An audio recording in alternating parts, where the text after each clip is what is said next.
metabolic, inflammatory, or hormonal. We put those three together just because that's how we've always lumped it together. But metabolic, meaning that ATP or energy levels are remaining low for whatever reason. Sometimes this may require the person to go on an extra additional phase of rest.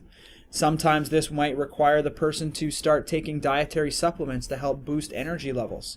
Things like creatine, things like green tea, things like, all sorts of different supplements that could be used to help boost metabolic levels.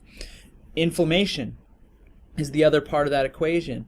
Inflammation happens after injury, but inflammation also creates more inflammation. It has this kind of cyclical response where anytime there's an inflammatory response, you're going to get inflammatory markers that also basically call for more inflammation to come to an area, and you get this kind of ongoing cyclical response. There's this idea behind the gut-brain axis. So the brain working in tandem with the gut and signaling back and forth as to what's going on in the gut system, and then providing that information to the brain. And the type of foods that we eat can make you feel foggy and down and lethargic and etc. That is potentially due to this gut-brain axis that's happening.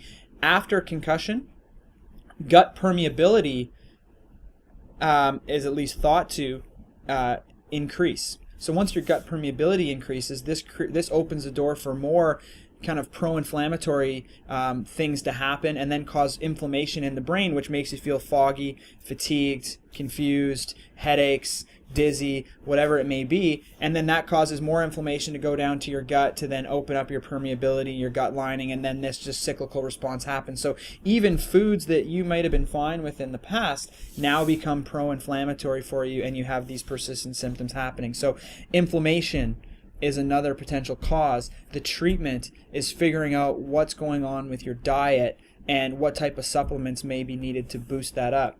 Hormone levels is another one. This one's a little bit further down my list because this is more prevalent in people with severe traumatic brain injuries. When you get into concussion, it's a little bit more rare for people to have hormone imbalances, but based on the location of the pituitary gland, where it sits right in the sella turcica, which is this little spot within kind of the skull structure, the pituitary is very vulnerable to injury just because of where it is. And any type of pituitary dysfunction can dysregulate all of types of hormones throughout your hypothalamic pituitary axis, which can create all sorts of the same symptoms as concussion. The number one hormone that's affected is growth hormone, and that controls a variety of functions, which can make you feel all sorts of different things, and that might be the cause of your symptoms. So number one is blood flow, autonomic nervous system. Number two is hormones, inflammation, and metabolic dysfunction.